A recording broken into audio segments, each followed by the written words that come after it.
السلام علیکم۔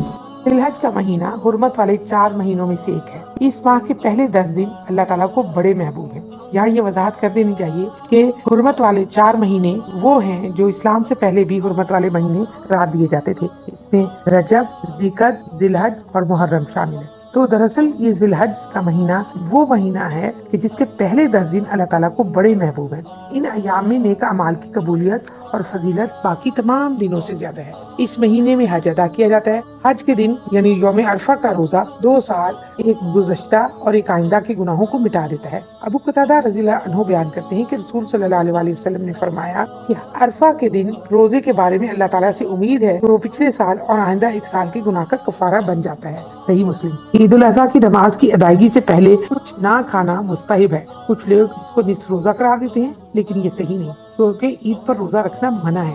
حضرت ابو ہریرہ رضی اللہ تعالیٰ عنہ نے عید کی نماز سے پہلے قربانی کر لی تھی اور گوشت کھا لیا تھا، اور آپ صلی اللہ علیہ وسلم نے قربانی دوبارہ کرنے کا حکم دیا، لیکن گوشت کھانے پر سرزنش نہیں فرمائی۔ جو شخص قربانی کرنا چاہے وہ ذی الحج کا چاند دیکھنے کے بعد بال اور ناخن نہ کٹوائے۔ مسلم۔ قربانی کرنے کے بعد حجامت بنوائی جائے اور ناخن تراشے جائیں۔ جس شخص کو قربانی کی استطاعت نہ ہو وہ بھی ایسا کرے۔ ابو داؤد۔ تو یہ دیکھیے دی ہمارے دین اسلام کی بہت بڑی خوبی ہے، وہ اجتماعیت کا دین ہے، فرد کا دین ہے کہ جو قربانی کریں وہ بھی ناخن نہ کٹوائیں اور بال نہ ترشوائیں۔ یہ حاجی بھی ایسا ہی کرتے ہیں، اور ہم پوری دنیا کے لوگ جو حج نہیں کرتے بھی ان کی مماثلت میں بڑی نیکی کرتے ہیں، اور اس کا اجر اللہ رب العالمین ہمیں ضرور دے گا۔ عید کا دن دل سے حج کو اچھا لباس زیب تن کرنا اور بلند آواز سے تکبیریں ادا کرتے ہوئے عیدگاہ میں جانا مسنون ہے۔ نماز عید کے بعد خاموشی سے خطبہ سننا چاہیے، اور خطبہ ختم ہونے کے بعد ایک دوسرے کو عید کا تہنیتی پیغام دینا سنت ہے۔ سن الفاظ یہ ہیں: تقبل اللہ منا ومنکم، اللہ تعالیٰ ہم سے اور آپ سے یہ ہماری عبادات قبول فرمائے۔ عید کی نماز سے واپسی پر راستہ تبدیل کیا جائے۔ نماز کے بعد قربانی کی سنت ادا کریں۔ جیسا کہ میں نے پچھلی عید الفطر موقع پر عید سے واپسی پر راستے تبدیل کرنے کی حکمت بیان کی تھی کہ اللہ رب العالمین دراصل انسان سے یہ اعمال کرا کر وہ یہ بتانا چاہتے ہیں کہ مومن اپنی منزل کو پانے کے لیے حکمتاً راستے کو تبدیل کر سکتا ہے۔ اللہ کی بڑائی بس بیان کرے، اور راستے کو تبدیل کرنا سنت سے ثابت ہے۔ برا بن عازب فرماتے ہیں کہ رسول صلی اللہ علیہ وسلم نے بقر عید کے دن فرمایا، اس دن پہلا کام جو ہم کرتے ہیں وہ نماز ہے، پھر نماز سے لوٹ کر قربانی کرتے ہیں۔ جو شخص ایسا کرے تو اس نے ہماری سنت پر عمل کیا، اور جس نے نماز سے پہلے قربانی کر لی تو وہ قربانی نہ ہوئی، بلکہ اس نے اپنے گھر والوں کے لیے گوشت کاٹا اور وہ عبادت میں داخل نہ ہوگی۔ یہ بخاری کی حدیث ہے۔ اسی طرح اب ہم دیکھیں گے کہ اللہ رب العالمین نے فرمایا جانور جو ہے وہ صحت مند صحیح ہو۔ قربانی کے احکامات: قربانی کا جانور کیسا ہو؟ قربانی کا جانور لاغر، بیماری والا یا عیب دار نہ ہونا چاہیے، اور نبی صلی اللہ علیہ وسلم نے فرمایا کہ 2 دانت والے کے سوا کوئی جانور ذبح نہ کرو۔ اگر اس کا ملنا دشوار ہو تو بھیڑ کا کھیرا ذبح کر لو، یعنی 1 سال کا جانور ہونا ضروری ہے، اس سے چھوٹا نہیں ہو سکتا۔ ٹھیک ہے، یہ بھی ایک حکم ہے اللہ کا۔ اور قربانی کا وقت نماز عید کے بعد سے شروع ہوتا ہے اور 13 ذی الحجہ کو غروب آفتاب تک رہتا ہے۔ یہ ذی الحجہ کے ان ایام کو ایام تشریق کہتے ہیں۔ ایام تشریق سے مراد یہ ہے کہ سارے دن ذبح کے دن ہے، مغرب سے پہلے تک۔ افضل طریقہ یہ ہے کہ ذبح جانور اپنے ہاتھ سے کیا جائے، لیکن اگر کوئی نہ کر سکے تو کسائی سے ذبح کروانا بھی جائز ہے۔ اور افضل یہ بھی ہے کہ جانوروں کو لٹا کر پہلو پر قدم رکھ کر تیز چھری سے ذبح کرنا چاہیے۔ چھری چلاتے وقت بسم اللہ واللہ اکبر پڑھا جائے۔ اونٹ کی قربانی کا طریقہ قدرے مختلف ہے۔ اس کو کھڑا کر کے اور ایک گھٹنا باندھ کر نہر کیا جائے، یعنی اس کی گردن میں نیزہ یا تیز دھار آلہ مارا جائے حتیٰ کہ سارا خون نکل جائے۔ قربانی میں جو حصے ہیں، بکرے، بھیڑ یا چھوٹا جانور جو ہے، اس میں 1 سے زیادہ آدمی حصے دار نہیں ہو سکتے، البتہ گائے میں 7 اور اونٹ میں 10 حصے دار ہو سکتے ہیں۔ یہ کم از کم کی حد ہے، اور یہ چیزیں تو الحمدللہ ہم سب کو پتہ ہیں۔ اور پھر اس میں تقویٰ یہ کرنا ہے کہ خود بھی کھانا ہے، اس کے 3 حصے کرنے ہیں۔ مستحب یہ ہے، زیادہ اچھا طریقہ یہ ہے کہ آپ اس کے 3 حصے کریں۔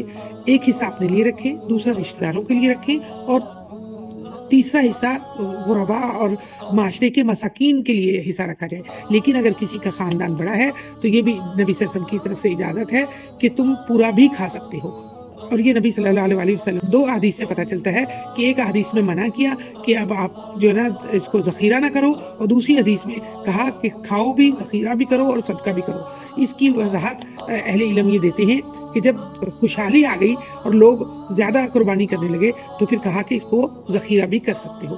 اچھا، آج ہم یہ بات کریں گے کہ قربانی کے بعد ہم اپنے معاشرے میں دیکھتے ہیں، خاص طور پر پاکستانی معاشرے میں اور انڈو پاک میں، کہ قربانی کے بعد گندگی بہت پھیل جاتی ہے۔ ہمارا دوسرا ٹاپک یہ تھا کہ صفائی کے بارے میں نبی صلی اللہ علیہ وسلم نے ہمیں کیا حکم دیا۔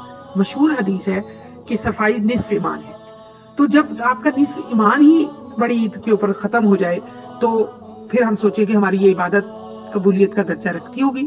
تو میری آپ سے سب سے درخواست ہے کہ جو بھی میرے بہن بھائی اور میری بہنیں یہ پروگرام دیکھ رہے ہیں وہ تھوڑا سا اپنے آپ کو دیکھیں کہ ہم بڑی عید پر گندگی کیوں اتنی پھیلاتے ہیں۔ ہم فوراً صفائی کے انتظامات پہلے سے کر کے رکھیں، یہ بھی اس کا حصہ ہے ہماری عبادت کا، اور یہ ہمارے ہاں سوچنا ہے ہمیں، خاص طور پر انڈو پاکستان کے لوگوں کو، کہ بڑی عید پر ہم اپنے بچوں کو یہ میسج دیتے ہیں کہ ہر طرف گندگی گندگی، خون ہی خون ہوگا، نہیں بلکہ ہم نے اپنے وطن کو پاک و صاف بھی رکھنا ہے۔ اور ہمیں اس کے لیے میں ایک چھوٹی سی ٹپ آپ کو دوں گی کہ آپ نے پہلے سے گندگی کو سمیٹنے کے لیے مٹی کو اپنے پاس رکھیں۔ جن کے گھر چھوٹے ہیں یا جن کے پاس جگہ نہیں ہے، فلیٹ والے گھر ہیں، وہ بڑے گملے لے لیں اور مٹی میں ان کے گند کو ڈال دیں۔ اور نہیں تو زمین تو ہمارے ارد گرد ہوتی ہے، وہاں کچی زمین میں گڑھا کھود کر جانور کی علائشوں کو، خون کو اس میں ڈال دیں۔ اس سے دو فائدے ہوں گے، ایک تو صفائی ہوگی، دوسرا یہ کہ زمین زرخیز ہو جائے گی۔ اور ہمارے آبا، ہم نے اپنے بچپن میں دیکھا کہ ہمارے آبا ایسا ہی کرتے تھے، قریب ترین جگہوں میں ان کو کھود کر، انتظار نہیں کرتے کہ گورنمنٹ کی گاڑی آئے گی اور پھر وہ اس کو لے کر جائے گی۔ ٹھیک ہے، گورنمنٹ کے اوپر بھی فرض ہے کہ وہ صفائی کے انتظامات کو زیادہ اچھے طریقے سے دیکھے، لیکن ہم گورنمنٹ کا انتظار نہ کریں۔ آپ دیکھتے ہیں کہ ہمارے یہاں جو ملک صاف ستھرے ہیں، وہ ہمیشہ لوگ، ان کے ہاں صفائی ہر وقت لوگ نہیں آ کے کرتے، بلکہ لوگ خود اس صفائی کو کرتے ہیں۔ کیسے صفائی کرتے ہیں؟ وہ اس طرح کہ ڈسٹ بن میں ڈالتے ہیں۔ تو قربانی کے جانور کا جو علائشیں ہیں، ان کا کچرا ہے، ان کا خون ہے، اس کو قریب گڑھا کھود کر وہاں ڈال دیا جائے، اور اس پر آپ عمل کریں گے تو انشاءاللہ ہم کافی حد تک اپنے ملک سے صفائی کے انتظامات کو بہتر کر سکیں گے۔ اور گورنمنٹ کو بھی چاہیے کہ اسی طرح عمل کرے۔ دور دور تک لے جانے میں ایک تو بو پھیلتی ہے، ظاہر ہے گوشت ہے، گرمی ہے، اس سے بو پھیلتی ہے، تو چاہے گورنمنٹ اس کا انتظام کرے، اور اگر گورنمنٹ نہیں کرتی تو میری اپنے پاکستانی بہن بھائیوں سے ریکویسٹ ہے وہ اس پر عمل کریں۔ آئیے ان محبوب دنوں میں اپنے آپ سے یہ وعدہ کرتے ہیں اور اللہ سے یہ وعدہ کرتے ہیں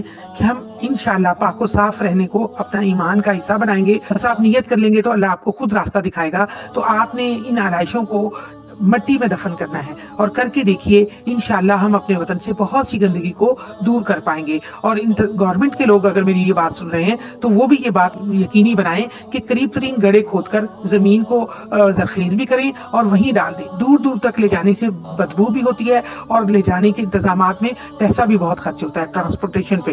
تو اس لیے میری اس بات پر عمل کر کے دیکھیں، میں نے تو عمل کر کے دیکھا ہے، مجھے بہت فائدہ نظر آیا اس کا، اور انشاءاللہ اس دفعہ آپ سب لوگ اس پر عمل کریں گے اور اپنے آپ کو، اپنے ایمان کو مکمل کریں گے، کیونکہ صفائی نصف ایمان ہے۔ السلام علیکم۔